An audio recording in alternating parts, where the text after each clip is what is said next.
Hello guys, welcome back to my channel. இன்றைக்கி நம்ம சேனலில் ஒரு சைட் டிஷ் ரெசிபி பார்க்க போகிறோம். தட்டைப்பயிரில் குழம்பு வைக்க போகிறோம். வாங்க வீடியோக்குள்ளே போகலாம். அதுக்கு முன்னாடி நம்ம சேனலை மறக்காமல் சப்ஸ்கிரைப் பண்ணிடுங்க. பக்கத்தில் இருக்க பெல் ஐக்கானே தட்டி விட்டுருங்க. மேலும் வீடியோஸ் போட மோட்டிவேட்டிங்காக இருக்கும். இப்போ ஒரு பவுலில் 1 கப் அளவுக்கு தட்டைப்பயிர் எடுத்துக்கலாம். இதை காராமணியனும் சொல்லுவாங்க. இதை நல்லா வாஷ் பண்ணி எடுத்துகிட்டு வர போகிறேன். 2-3 முறை நல்லா வாஷ் பண்ணி எடுத்துகிட்டு வந்தாச்சு. வாஷ் பண்ணி எடுத்துகிட்டு வந்த தட்டைப்பயிரை இப்போ ப்ரெஷர் குக்கரில் சேர்த்துக்கலாம். 1 கப் தட்டைப்பயிறு எடுத்துடணும். 1 கப்புக்கு 3 கப் அளவுக்கு தண்ணி சேர்த்துக்கலாம். நம்ம எடுத்த கப்லேயே 3 கப் அளவுக்கு தண்ணி சேர்த்துருந்தேன். 1 டேபிள் ஸ்பூன் அளவுக்கு உப்பு சேர்த்துருக்கேன். இப்போ லிட் போட்டு க்ளோஸ் பண்ணிவிட்டு தொடர்ந்து 6 விசில்லேருந்து 8 விசில் விட்டு எடுத்துக்கலாம். இப்போ இதுக்கு தேவையான மற்ற மெயின் இன்க்ரீடியன்ட்ஸ் பார்த்துடலாம். வெங்காயம் 2 மீடியம் சைஸ் வெங்காயத்தை சிறுவை நறுக்கி வச்சுருக்கேன். தக்காளி 2 மீடியம் சைஸ் தக்காளி, பூண்டு 6லேருந்து 8 பல்லு பூண்டு, கொஞ்சமாக கருவேப்பிலை, கொத்தமல்லி. ஃபஸ்ட்டு இதுக்கு ஒரு மசாலா ரெடி பண்ண போகிறோம். மிக்ஸி ஜாரில் 6 பல்லு பூண்டு தோல் உரித்து வச்சுருக்கோம், அதை சேர்த்துக்கலாம். இது கூட காரத்துக்கு 2 காஞ்ச மிளகாய். உங்களுக்கு இன்னும் காரம் வேணும்னா எக்ஸ்ட்ரா 2 சேர்த்துக்கோங்க.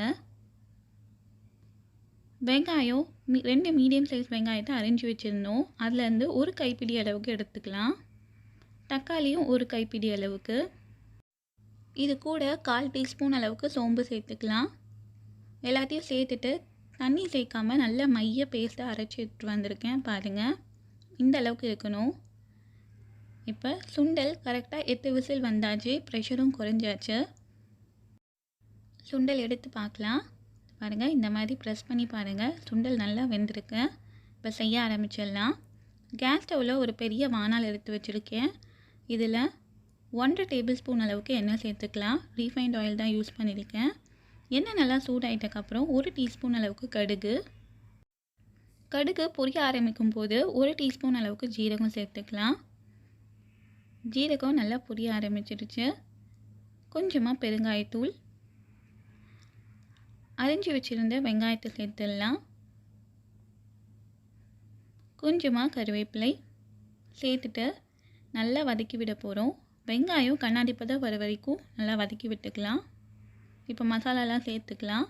1/4 டீஸ்பூன் அளவுக்கு மஞ்சள் தூள், 1/2 டீஸ்பூன் குழம்பு மிளகாய் தூள். ஆல்ரெடி 2 காஞ்ச மிளகாய் அரைச்சி வச்சுருக்கோம், அதனால் 1/2 டீஸ்பூன் மிளகாய் தூளே போதும். சேர்த்துட்டு மசாலாவோட பச்சை வாசனை போகிற வரைக்கும் நல்லா வதக்கி விட்டுடலாம். இப்போ அரிஞ்சு வச்சுருந்த தக்காளி நல்லா சாஃப்டாக ஆகிற வரைக்கும் வதக்கி விட்டுக்கலாம். கொஞ்சமாக உப்பு சேர்த்துக்கோங்க, சீக்கிரமாக வதங்கிடும்.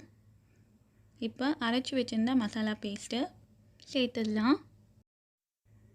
மசாலா பேஸ்ட்டு சேர்த்தாச்சு. இதுக்கு தேவையான அளவுக்கு உப்பு சேர்த்துக்கலாம். கொஞ்சமாக உப்பு சேர்த்துக்கோங்க. சேர்த்துட்டு இந்த மசாலாவோட பச்சை வாசனை போகிற வரைக்கும் நல்லா வதக்கி விட போகிறோம்.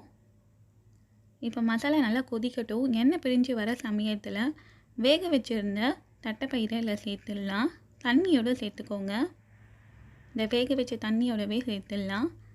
சேர்த்துட்டு ஒரே ஒரு வாட்டி கலரி விட்டுடலாம்.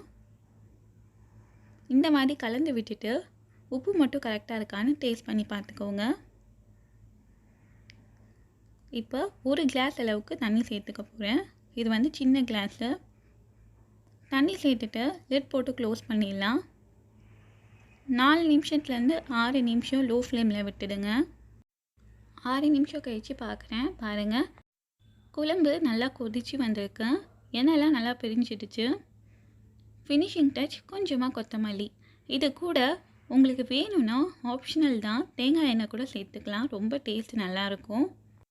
நீங்களும் இந்த சத்தான குழம்பு ரெசிபியை ட்ரை பண்ணி பாருங்கள். ட்ரை பண்ணி பார்த்துட்டு உங்கள் கமெண்ட் சொல்லுங்கள். தேங்க்ஸ் ஃபார் வாட்சிங்.